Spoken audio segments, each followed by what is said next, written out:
बात तब की है जब मेरा नया नया विवाह हुआ था और मुझे साबुन बनाने का शौक चल आया। मुझे आयुर्वेद का थोड़ा बहुत ज्ञान है, शुरुआत से ही इसमें मेरी रुचि थी और उस सब के आधार पे मैंने एक साबुन बनाने का निर्णय लिया। तो उसमें घटक द्रव्य के रूप में मैंने मुल्तानी मिट्टी और पानी का प्रयोग किया। पहले इन दोनों चीज़ों की मदद से घोल तैयार किया और फिर कुछ दिनों तक इसका उपयोग किया। ये बहुत सक्सेसफुल रहा। फिर उसके बाद उसमें मैंने गुलाब जल डाला, ग्लिसरीन डाला। यह प्रयोग भी कुछ दिन तक सफल रहा, चलता रहा।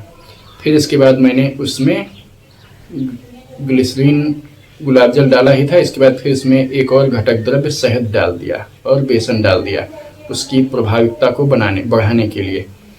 लेकिन अभी अच्छा तो बना, लेकिन एक दो दिन यूज़ करने के बाद में थोड़ी ज़्यादा मात्रा में बच गया था और वह मैंने बचा के रख लिया कि ऐसे इसको हफ्तों महीनों तक यूज करते रहेंगे। वह इतनी ज़्यादा मात्रा में बन गया था। अब उसको यूज करते करते 2-3 दिन बीते होंगे कि वह खराब हो गया। दरअसल प्राकृतिक घटक द्रव्यों को फार्मूलेट करना या फिर उनको फार्मूले पे आधारित करके बना करके किसी प्रकार का उत्पाद बनाना बहुत ही चुनौती भरा कार्य है। इसीलिए ये जो कॉस्मेटिक निर्माता कंपनियां होती हैं, ये कृत्रिम घटक द्रव्यों का या केमिकल का इस्तेमाल करके अपने उत्पाद बनाती हैं। ये ज़्यादा टिकाऊ होते हैं और तात्कालिक इफेक्टिव प्रतीत होते हैं, लेकिन फिर इनके दूरगामी दुष्परिणाम आते हैं। और इनको फार्मुलेट करना और इनको ट्रांसपोर्ट करना और ज़्यादा समय तक इनको संरक्षित रख पाना बहुत आसान होता है प्राकृतिक उत्पादों के मुकाबले। अगर इसी तरह से मैंने एक अभी एलोवेरा जेल बनाया। हमारे घर पे एलोवेरा का पौधा लगा हुआ है, उसकी पत्ती काट के मैंने उपयोग के लिए, घरेलू उपयोग के लिए एलोवेरा जेल बनाया। अब वो बना तो बहुत अच्छा, लेकिन उसके साथ भी उसको प्रिजर्वेटिव के रूप में हमने बहुत माइल्ड प्रिजर्वेटिव्स, विटामिन सी के कैप्सूल, विटामिन ई के कैप्सूल, ये सब चीज़ें इसमें डाली, बहुत माइल्ड प्रिजर्वेटिव, ताकि उससे किसी तरह का नुकसान ना हो। लेकिन फिर वो कुछ समय बाद, लगभग हफ्ता 10 दिन में ही वो ख़राब हो गया।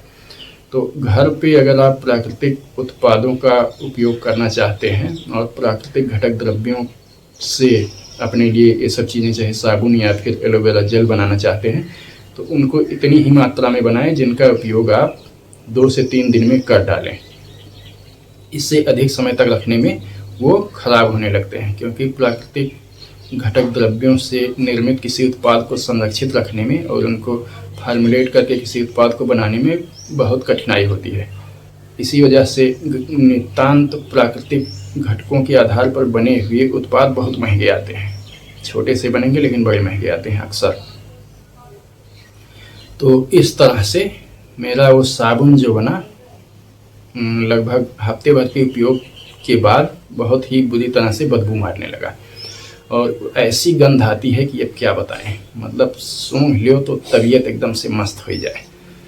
और उसको सूंघ करके मेरे श्रीमती जी अभी तक मज़ा लेती रहती हैं, जब याद आएगा कि हाँ, इन्होंने जो है कुछ बनाने का प्रयास किया था। तो मेरा साबुन, मेरे द्वारा बनाया गया एलोवेरा जेल, मेरा शैम्पू, ये सब चीज़ें याद आती हैं जो मेरी अत्यधिक मात्रा में बना लेने के कारण ख़राब हो गए थे। और वो कहती हैं कि हाँ, तुम्हारा मैंने एक्सपेरिमेंट यह भी देखा था जिसको तुमने ख़राब कर दिया था, और उसको अगर उस तुम्हारे साबुन को एक बार लगा लिया जाए तो महीनों तक सही से भयंकर बदबू आती रहेगी। तो इस तरह से मेरे उस साबुन की यह परिणति हुई। उसके बाद फिर मैंने साबुन बनाने का प्रयास नहीं किया।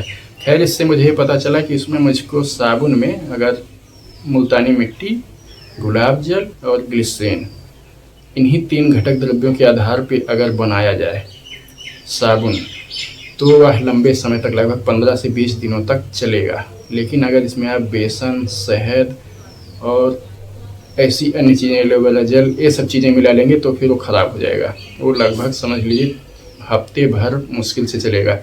इस तरह से अगर बना रहे हैं तो उसको 3 से 5 दिनों में इस्तेमाल कर लीजिए, क्योंकि उसको परिरक्षित करने के लिए आप या तो बहुत ही हार्श केमिकल्स का उपयोग करिए जो फिर आपको नुकसान पहुँचाएंगे, या फिर वो जल्दी से ख़राब हो जाएंगे। तो इस तरह से मेरे द्वारा बनाया गया साबुन, मेरे द्वारा बनाया गया एलोवेरा जेल, शैम्पू और इन सब चीज़ों का अभी तक मेरे परिवार वाले, मेरी माता जी, मेरी श्रीमती जी, ये सब मज़ा लेते रहते हैं। खैर वह उपयोगी तो थे, परिणाम बहुत अच्छे लाते थे, लेकिन यही है, वह अद्भुत बदबू